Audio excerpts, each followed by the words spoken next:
오늘 이 시간 하나님께서 우리에게 주시는 말씀입니다. 신약성경 로마서 15장 7절부터 3절까지 말씀 함께 보겠습니다. 로마서 15장 7절부터 13절까지 말씀입니다.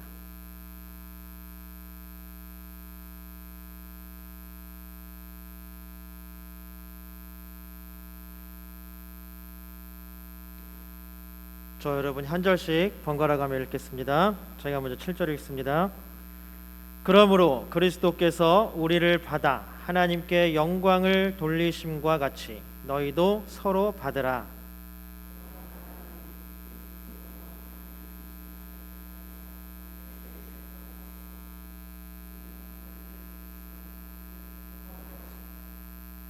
이방인들도 그 긍휼하심으로 말미암아 하나님께 영광을 돌리게 하려 하심이라. 기록된 바 그러므로 내가 열방 중에서 주께 감사하고 주의 이름을 찬송하리로다 함과 같으니라.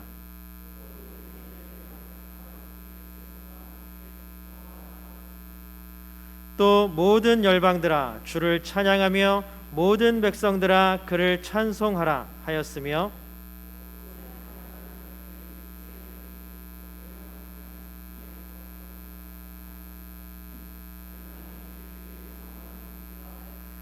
함께 읽겠습니다. 소망의 하나님이 모든 기쁨과 평강을 믿음 안에서 너희에게 충만하게 하사 성령의 능력으로 소망이 넘치게 하시기를 원하노라. 아멘.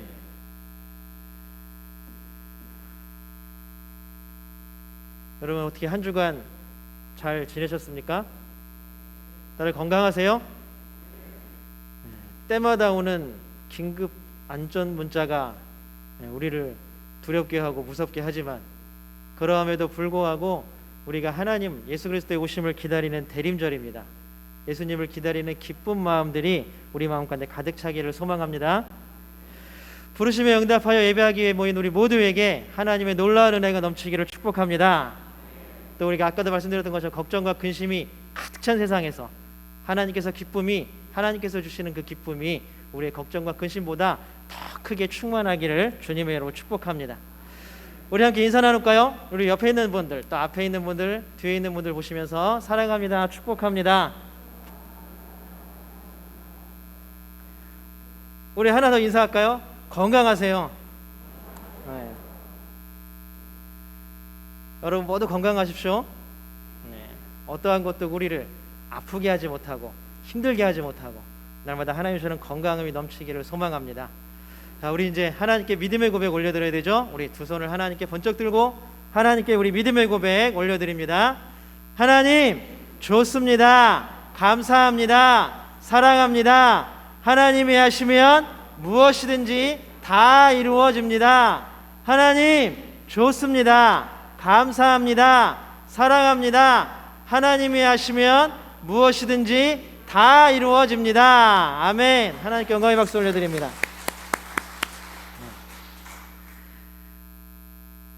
여러분 제가 시를 하나 한번 소개해 드리려고 합니다. 아마 아시는 분들도 많을 거예요. 김춘수 시인의 꽃이라는 시인데 굉장히 유명하고 아이들 교과서에도 실려있는 시입니다. 제가 한번 이 시를 한번 읽어드릴게요. 김춘수의 꽃.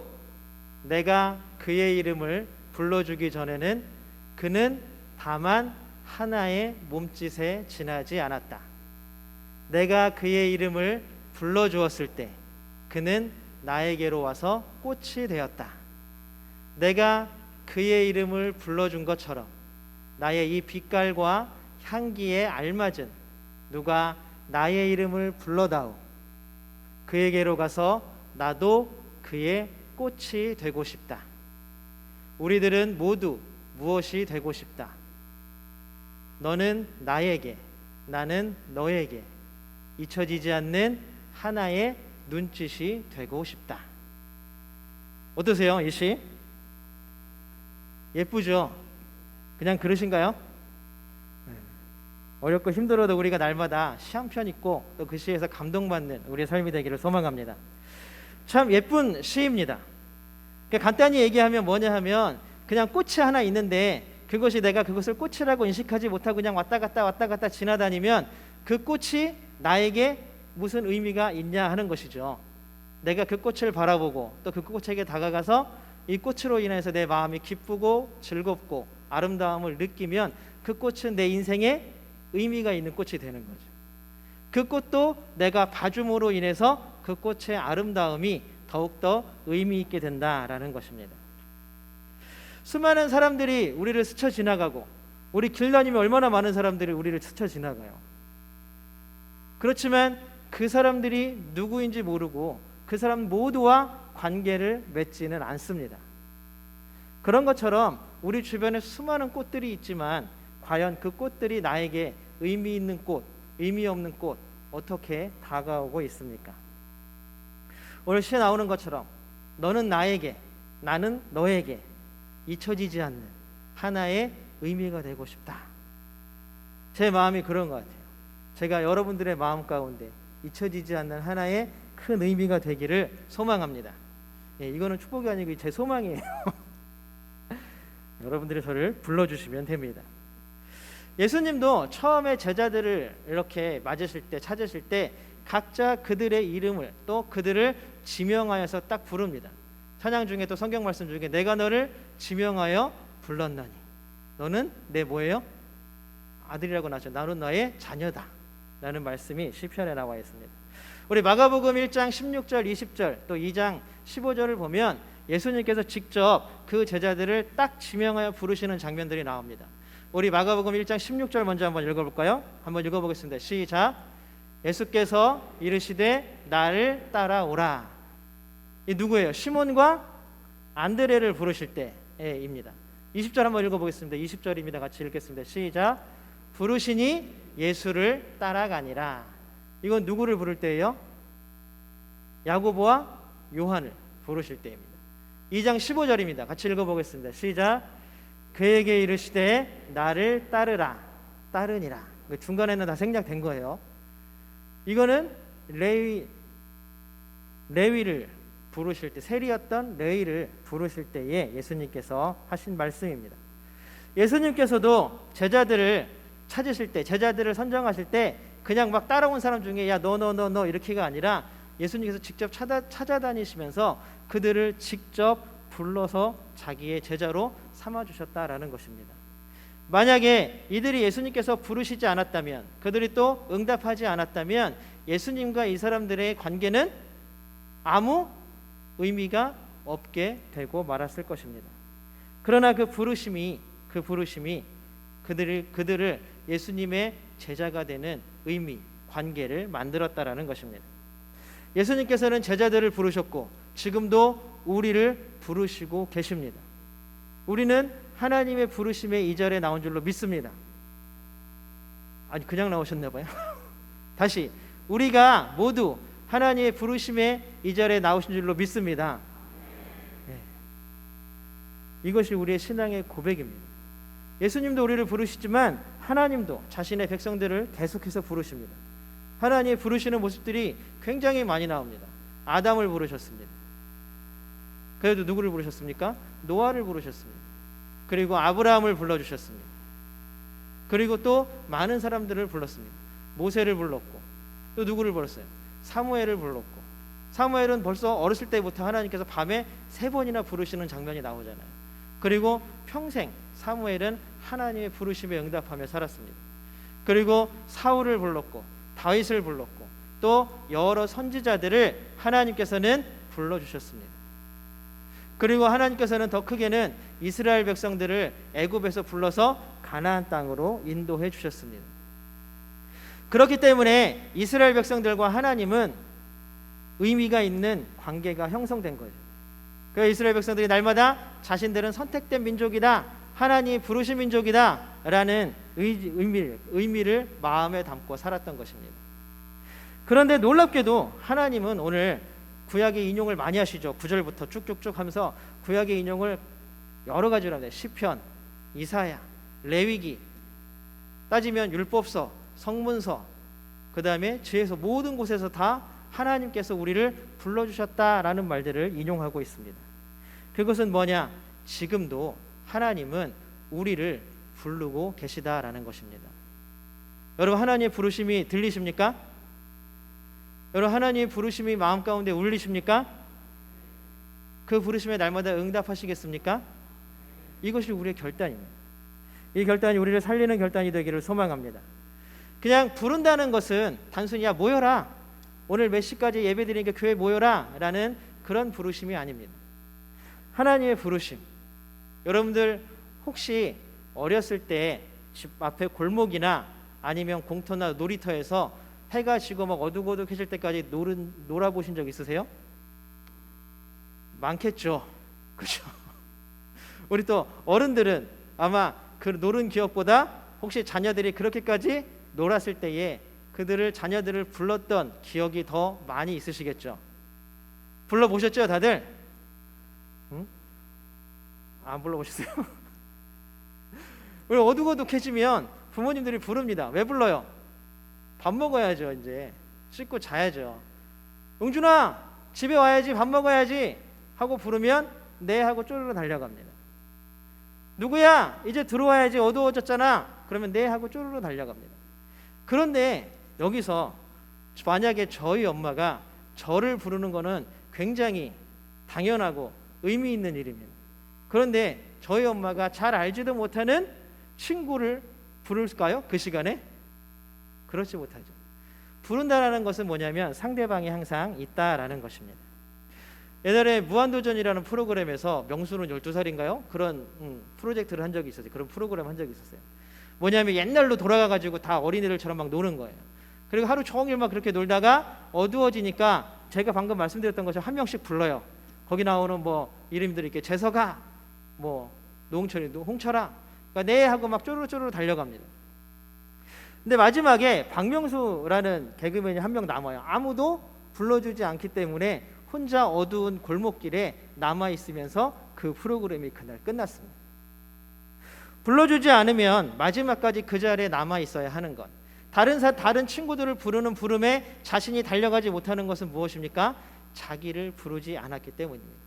그 부름에는 그 사람과는 전혀 의미가 없는 부름이었기 때문입니다. 부르는 소리는 누군가 부르는 상대방이 명확하게 지명되어 있습니다.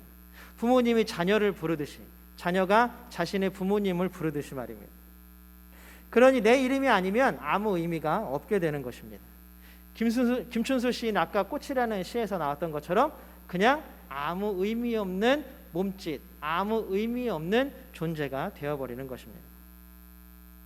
계속해서 제가 말씀드리지만 여러분 모두는 하나님의 부르심에 응답하여 이 자리에 모이신 줄로 믿습니다. 맞습니까? 하나님께서 불러주셔서 이 자리에 오셨습니까? 맞습니다. 예배하는 우리 모두를 하나님께서 불러주신 줄로 믿습니다.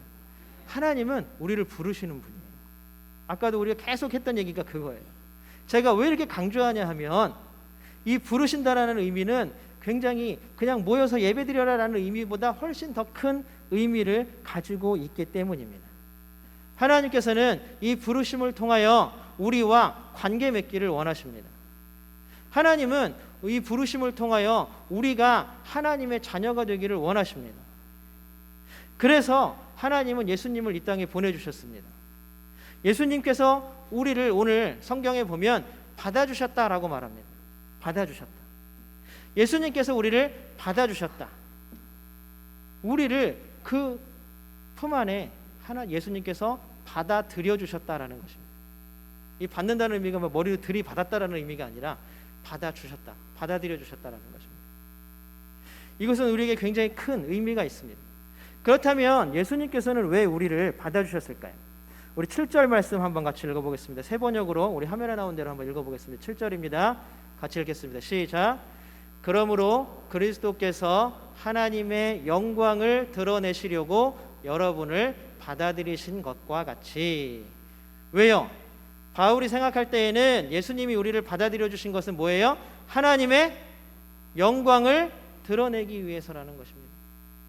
여러분 지금 이 자리에 모여 있는 것이 여러분 하나님을 향한 믿음과 신앙을 가진 것이 무엇 때문이라고요? 하나님의 영광을 위한 것이요.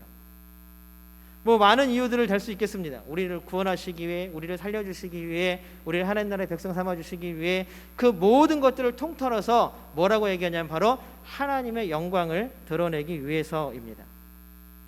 왜냐하면 하나님께서 하시는 일은 뭐예요? 우리를 구원하시는 일이잖아요. 그렇기 때문에 우리를 받아주셨다라는 것은 그 구원의 역사가 온전히 이루어지고 하나님께서 영광을 받으신다라는 뜻입니다. 이것을 우리가 요한계시록까지 쭉 읽어보면 요한계시록 고백하는 이유가 바로 그거예요. 이 나라에 하나님 나라가 온전히 임하는 것, 하나님께서 만드신 모든 사람들이 다 하나님 나라의 백성이 되는 것, 쉽게 말하는 것, 하나님께서 우리를 구원하시는 것, 이것은 다 하나님의 영광을 위해서라는 것입니다. 우리를 너무나 사랑하시는 하나님께서는 우리를 구원의 길로 부르셨습니다. 그냥 야, 너 몇 명 데리고 와, 거기 서 있는 몇 명 일로 와봐, 이게 아니라 우리를 하나하나 찾아오셔서 우리 마음 가운데 하나하나 그 은혜를 채워주셔서 우리를 한 명 한 명 한 명 다 부르셨다라는 사실입니다. 그렇기 때문에 어느 누구도 누구를 따라서 누구 올라갈 때 그냥 휙 빨려들어서 휙 쓸려들어서 하나님께 갈 수 없다라는 사실입니다. 하나님께서 우리를 받아주셨습니다. 하나님께서 우리를 사랑하시기 때문에 하나님의 영광을 위하여 우리를 받아주셨습니다. 지금까지 얘기한 게 이거 세 개예요. 하나님 우리를 사랑하십니다. 믿으십니까?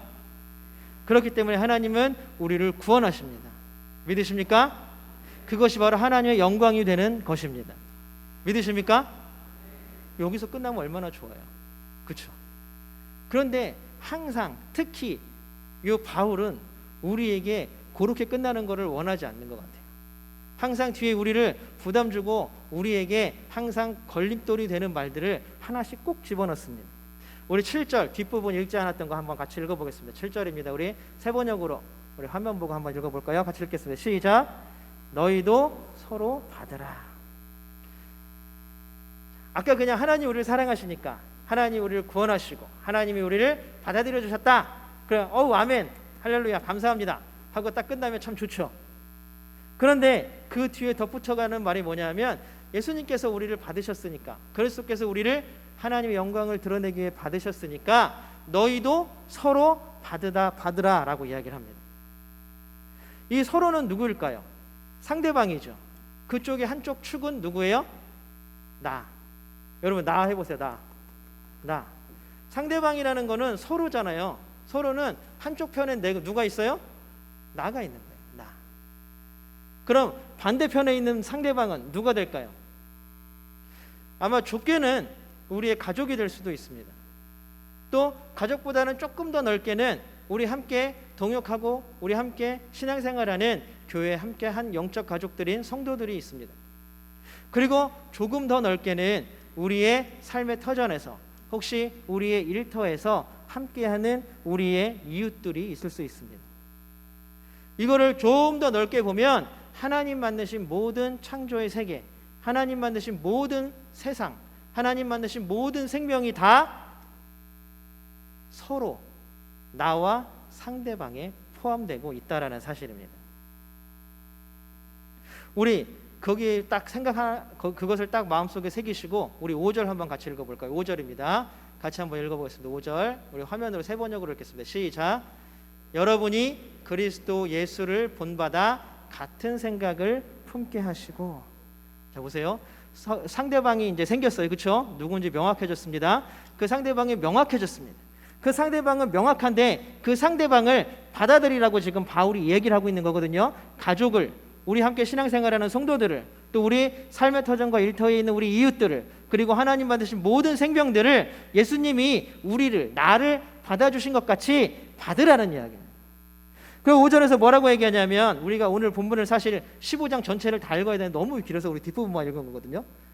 5절에서 뭐라 그러냐면, 우리가 그렇게 받아야 하는 이유가 뭐냐? 여러분이 그리스도 예수를 본받아 같은 생각을 품기 위해서입니다.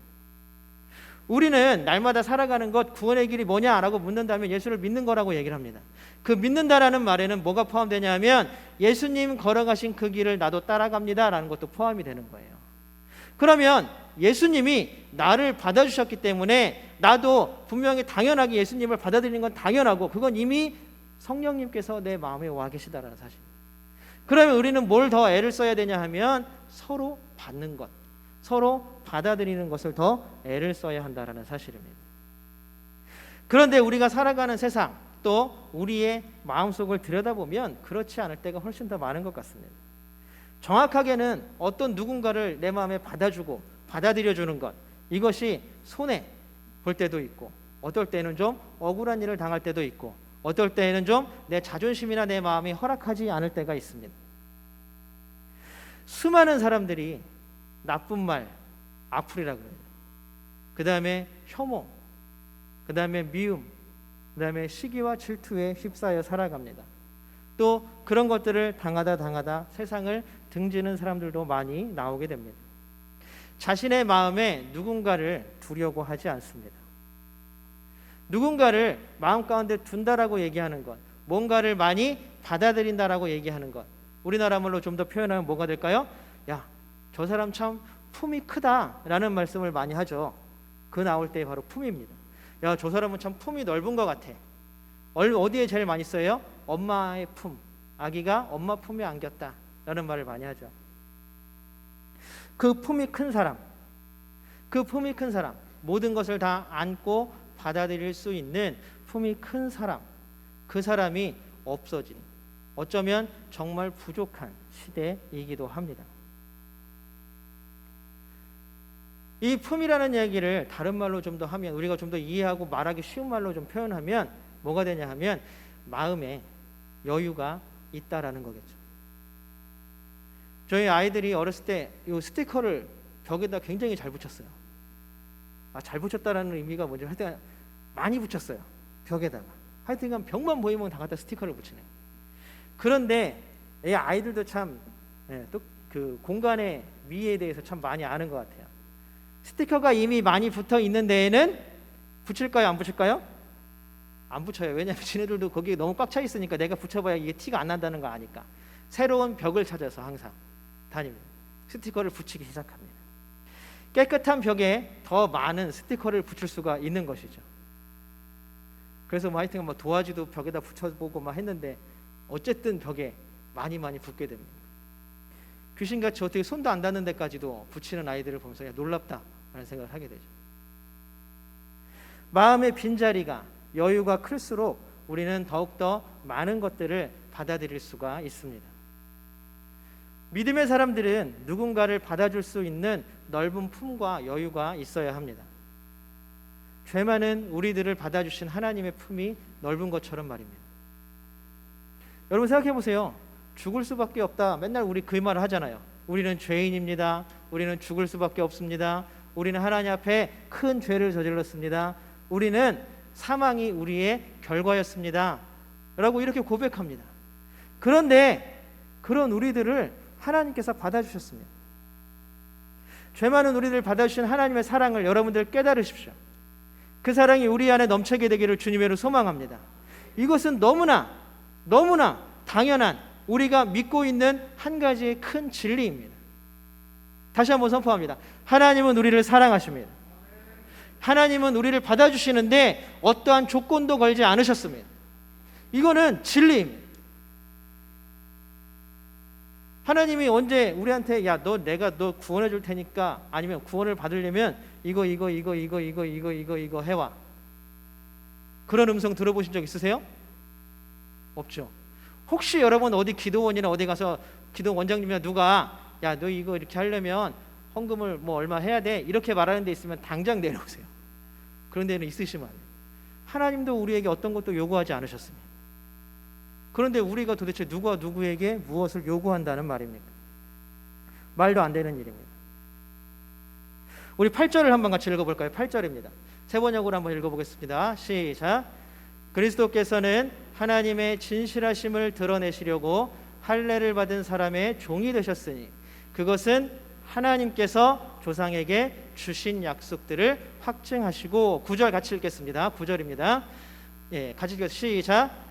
이방 사람들도 긍휼히 여기심을 받아서 하나님께 영광을 돌리게 하시려고 한 것입니다. 아멘. 유대인들처럼 자기는 할례의 종이 되었다라고 말합니다. 예수님께서. 그거는 그냥 진짜로 할례 종이 됐다라는 얘기가 아니라 유대인으로서 할례를 받았다라는 표시예요. 그 유대인으로서 유대인을 받아들이셨고, 또 9절에서 보면 이방 사람들도 긍휼히 여기심을 받았기 때문에 그들을 또한 받아들이셨다. 예수님이, 하나님이 우리를 받아들이신 데에는 어떤 조건도, 어떠한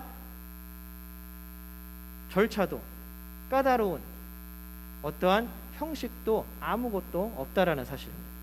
죄가 많은가 적은가, 얘는 피부색이 어떤가, 얘는 키가 큰가 작은가, 얘는 교회를 얼마나 오래 다녔나 조금 다녔나, 얘는 도대체 가족들이 교회를 다니나 안 다니나, 얘는 뭘 하고 있는 건가, 얘 직업이 뭔가, 하나님께 이런 것들은 아무 문제가 되지 않습니다. 예수님은, 하나님은 그냥 우리를 나 그 자체로, 박용준을 그냥 목사님, 야 너는 목사니까 내가 조금 더 사랑해줘, 넌 프리스테이지가 좀 있어, 너는 내가 이익을 조금 줄게, 이런 게 아니라 하나님은 그냥 저를 박용준으로서 사랑하시는 거예요. 하나님은 여러분들을 여러분으로서 사랑하시는 것입니다. 그것이 큰 은혜입니다. 우리 존재는 바로 그런 존재입니다. 어떤 존재예요? 하나님께 사랑받는 존재입니다. 이것이 우리에게 가장 큰 전제 조건입니다. 제가 이거를 지금 계속 몇 주에 대해서 계속 반복해서 말씀드리는 것은 뭐냐면 그만큼 우리에게 중요한 것이기 때문입니다. 우리 저를 한번 따라해 볼까요? 우리 마음에 이렇게 가슴에 손을 얹고 쫙 허리를 펴고, 네, 당당해야 돼요. 왜냐하면 우리는 저런 존재이기 때문입니다. 같이 한번 읽어보겠습니다. 시작. 나는 하나님께 사랑받는 존재입니다. 다시 한번 읽어보겠습니다. 시작. 나는 하나님께 사랑받는 존재입니다. 나는 사랑받는 존재입니다. 우리는 사랑받는 존재입니다. 우리라는 거에는 누가 들어가요? 너도 들어갑니다. 우리 옆에 있는 사람 한번 얼굴 쳐다보시면서, 얼굴 쳐다보면 못 읽으니까 제가 한번 읽어보게 따라오세요. 예, 아니 자꾸 쑥스럽다고 딴 데 쳐다보지 마시고 얼굴을 쳐다보세요. 그러면서 손을 한번 이렇게 가르쳐 주세요. 손으로 상대방을. 자, 우리 같이 저 따라서 한번 해보세요. 당신은 하나님께 사랑받는 존재입니다. 다시 한번 고백합니다. 당신은 하나님께 사랑받는 존재입니다. 이것이 바울이 하고 싶은 얘기예요. 너도 사랑받는 거, 나도 사랑받지만 너도 사랑받는 존재라는 거예요. 우리 모두가 하나님의 사랑받는 존재라는 것입니다. 그래서 교회는 서로 받아들이는 곳이 되어야 합니다. 교회에서마저 사랑받지 못하고 사랑하지 못하면 그것은 더 이상 교회의 역할을 할 수가 없습니다.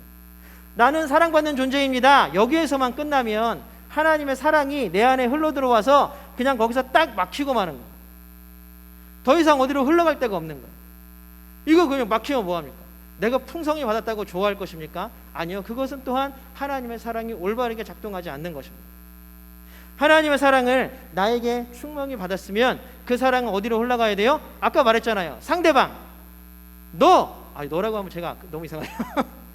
우리 성도들에게, 다른 성도들에게, 자녀들에게, 가족에게, 우리 이웃에게, 우리 성도들에게 함께 그 사랑이 흘러가야 한다는 것입니다.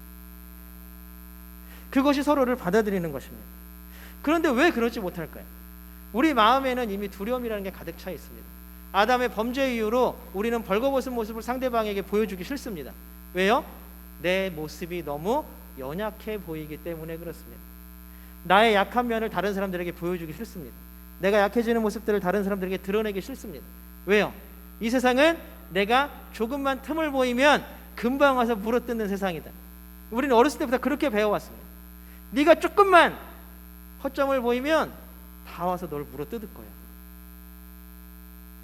그러니까 허점을 절대 보이면 안 돼. 빈틈을 보이면 안 돼. 누구보다 강해야 돼. 자꾸만 우리는 강한 척을 하면서 우리 마음의 품에서 상대방을 밀어내려고만 합니다.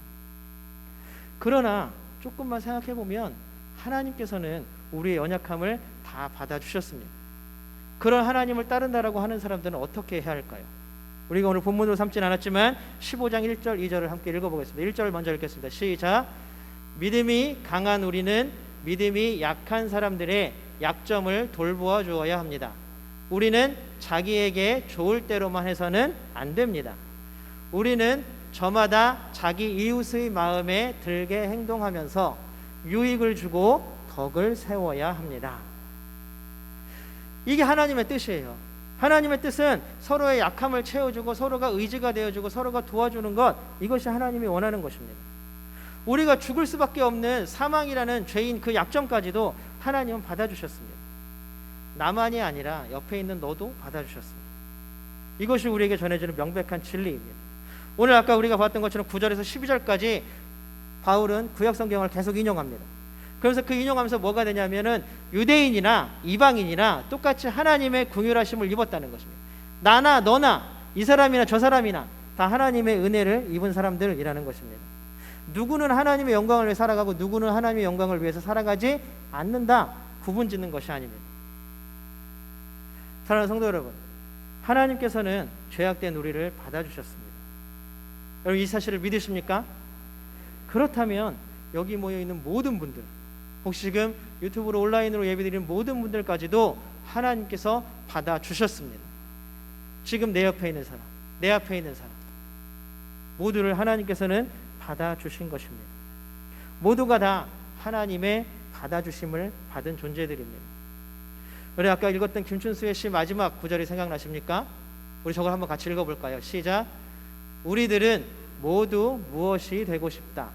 너는 나에게, 나는 너에게 잊혀지지 않는 하나의 눈짓이 되고 싶다. 여러분 어떠십니까? 이것이 우리의 큰 놀라운 사랑의 고백이 되기를 주님의 이름으로 소망합니다.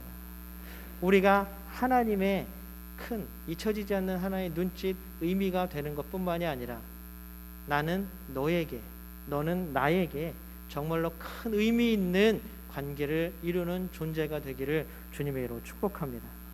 우리가 이번 한 주 서로가 서로를 귀한 의미로, 눈짓으로, 몸짓으로 받아들여지고 받아들이는 귀한 한 주간이 되시기를 주님의 이름으로 축복합니다. 함께 기도합니다. 살아야 하나님 감사합니다. 날마다 우리와 함께 하시며 모든 것들을 지키시는 하나님, 우리 마음의 품을 활 넓혀주셔서 모든 것들을 받아들이게 하여 주시옵소서. 우리가 분명 하나님의 사랑받는 존재임을 깨닫게 하여 주시옵시고, 하나님께서 우리에게 베풀어 주신 그 사랑과 은혜가 지금 나와 함께하는 모든 이들과 나누는 더욱더 풍성하게 하는 귀한 사랑과 은혜가 될 수 있도록 하나님 도와주시옵소서. 하나님, 내 마음 가운데 여유가 있게 하여 주시옵시고, 내 마음의 품이 더욱더 넓어지게 하여 주시옵시고, 많은 사람들을 내 품 안에 받아들이고 사랑할 수 있는 그런 사랑의 존재가 다 될 수 있도록 은혜 베풀어 주시옵소서. 이번 한 주간 하나님께서 우리에게 놀라운 은혜를 베풀어 주시기를 소망합니다. 하나님, 우리의 모든 삶들을 하나님께서 이끌어가 주시고 힘들고 어려울 때마다 하나님 도와주시옵시고, 하나님 우리가 아프고 우리 마음이 상처날 때에도 하나님 우리를 위로하시며 우리를 치유하여 주시옵소서. 놀라운 일들이 우리 삶 가운데 날마다 넘치기를 원하오니 하나님 우리와 함께 하시며 우리의 삶을 인도하여 주시옵소서. 놀라운 하나님의 능력이 나타나는 우리의 삶 되기를 원하오니 도와주시옵소서. 언제나 함께 하시며 이번 한 주간도 지키시는 임마누엘 예수 그리스도의 이름으로 간절히 기도드립니다. 아멘.